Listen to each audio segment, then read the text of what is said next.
Hello, and welcome to the Geopolitics Explained podcast.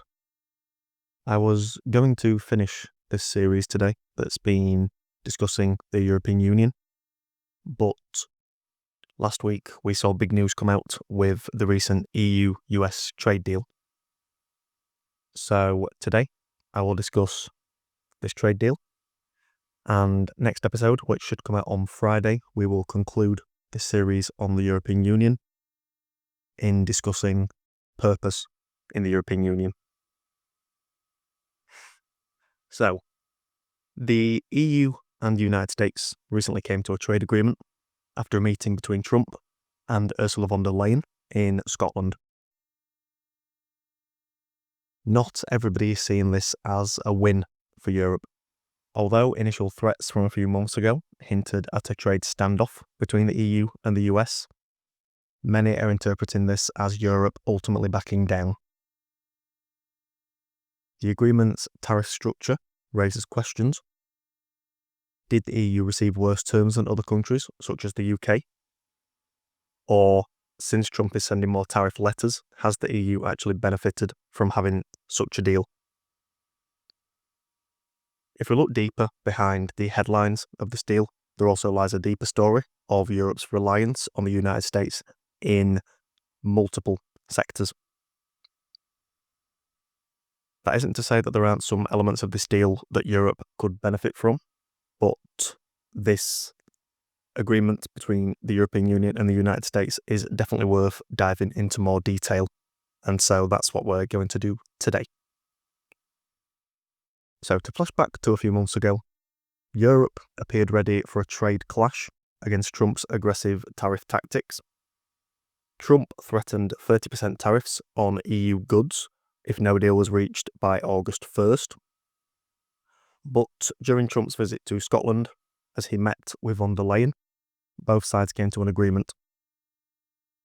As a part of the meeting in Scotland, 15% was the agreed tariff rate on EU imports into the United States, with steel and aluminium still subject to a 50% rate. When I saw this agreement emerge, the biggest question that popped into my mind was, why did Europe back down? The EU stated that they were planning 26 billion euros in retaliatory tariffs. However, self-interest from individual EU member states ruled over the collective interests of the entire continent, and this was quickly reduced to $9 billion in retaliatory tariffs. After this, a $72 billion package of retaliatory measures was discussed, but member states couldn't agree on deploying this package. Now, there are no aggressive trade policies such as tariffs in response, and Brussels has backed down from its aggressive stance. This back down occurred because the European Union needs the United States, and Trump knows this. It's this that has seen the EU sign a less favourable deal than other countries, such as the deal that the UK signed with the United States. When comparing this EU-US deal to the UK deal that was signed in May, UK imports into the United States will be subject to a 10% tariff rate, compared to the 15% deal as a part of the EU-US deal. The UK also has a deal on steel tariffs, which sit at 25%, which is half of the 50% Trump has pushed on many nations, including the European Union. Other elements of this EU deal in isolation include that Europe has dropped its tariff on US-made cars being imported into Europe from 10% to 2.5%. And some key products, including aircraft parts, semiconductors and chemicals, will have a 0-for-0 tariff rate. So outside of all these tariff rates, the biggest takeaways were the proposed levels of investment that the EU pledged. This included $750 billion worth of investment in US energy over the next 3 years, and $600 billion of investment in the US economy in general. Some have questioned the likelihood that these investment targets are hit, but the larger issue is in what they reveal about the EU's dependency on the United States. People have questioned if this is possible, especially the energy investment, because over 50% of the liquefied natural gas that arrives in Europe comes from the United States. This would require a tripling of current US energy exports to Europe, which would completely redirect US global energy flows. Now, Trump is clearly aiming to pressure Russia and their energy sector, as has been seen through his attempts to sanction India and China for buying Russian oil. But in July, a record amount of natural gas was transported to Europe via the Turk Stream pipeline from Russia. So, despite the negative emotion behind the issue of Russian energy, it ultimately doesn't come down to a question of emotion, but it's a question of science. It comes down to energy and whether there is enough to go around. And since the start of the Ukraine war, Europe has been scrambling to fill its natural gas storages for the winter for the last few years. So energy will continue to flow from Russia to Europe, even if US exports to Europe do increase. But the scale at which has been reported as a part of this deal, that would see a tripling of US exports of energy to Europe, is unrealistic. This is also a double-edged sword for Europe, because if they do attempt to diversify away more from Russian energy, this will increase EU reliance on the United States. Also, since Trump re-entered office, we've typically seen him provide less support for Ukraine, and he has teased the removal of the US security umbrella in Europe.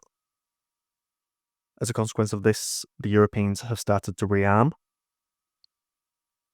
In isolation, this is a good pursuit, because Europe needs to be able to protect itself and its own security, and Ukraine is on its doorstep. But if they are to rearm, they will likely buy from the biggest, strongest military power in the world, and that's the United States. We've already seen Poland sign multiple deals with the United States in the last few years, and they are growing into one of the strongest militaries in Europe. So if a European continent-wide rearmament movement occurs, other EU countries will likely follow suit, and they'll buy from the United States. Another European dependency on the United States emerges when we explore technology, especially software, AI, and cloud infrastructure. This is due to the sheer size of the US technology sector, which includes some of the biggest companies in the world, including Microsoft, Google, and Amazon.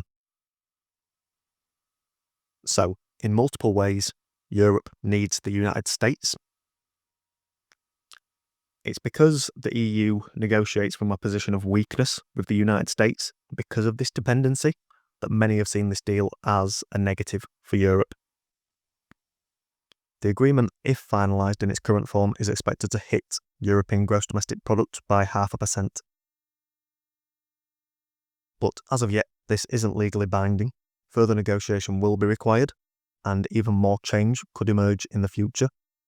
It will also require ratification from all 27 EU member states.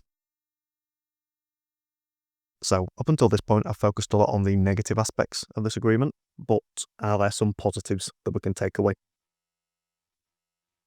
The 0-for-0 tariffs, as a part of this agreement on key products such as semiconductors, aircraft parts, and chemicals, is a positive for the EU. One example that the EU does have some tailwinds in is in aircraft. Airbus has massively benefited from Boeing's struggles, and with 0-for-0 tariffs on aircraft parts, they will continue to do so. Also, as I stated in the introduction, Europe does benefit from the fact that it has an agreement, while Trump continues to send tariff letters and threats to dozens of other countries at rates as high as 50% that we're seeing in Brazil. Also, due to its dependency on the United States, this was a deal that Europe was eventually going to have to make, and so it's better to make it now than to delay the pain and risk higher potential tariff rates. Another benefit is that Europe won't have to rewrite its regulation. Trump has been wanting changes in the EU's digital services rules, as well as changes in agriculture and pharmaceutical pricing, but there has been no mention or inclusion of this in the current agreement between the EU and the US. However, in the deal that the United States signed with Japan, we will see quarterly compliance reviews. It's expected that once signed and ratified, the EU deal could also include such quarterly reviews.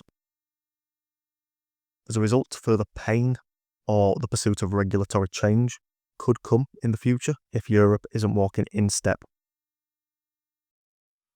So, to sum it up, this agreement comes across as less of a deal and more of a tentative handshake, which gives Trump the opportunity to celebrate another trade deal. Europe also subjects itself to once again existing under the Trump sphere of influence. This wasn't a positive-sum interaction that benefited both sides.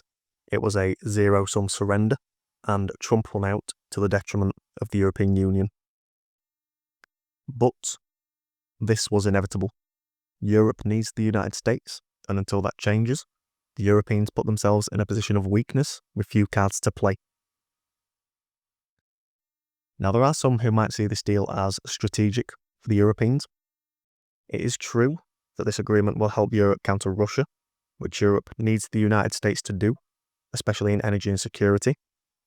But outside of this, Europe sought to paint itself as a geopolitical power in a position to enter a trade war with the United States. They then realised that if they escalated this trade clash, they would be biting the hand that feeds them. So Europe needs to pursue long-term change so it can eat from its own hand, but this won't occur anytime soon.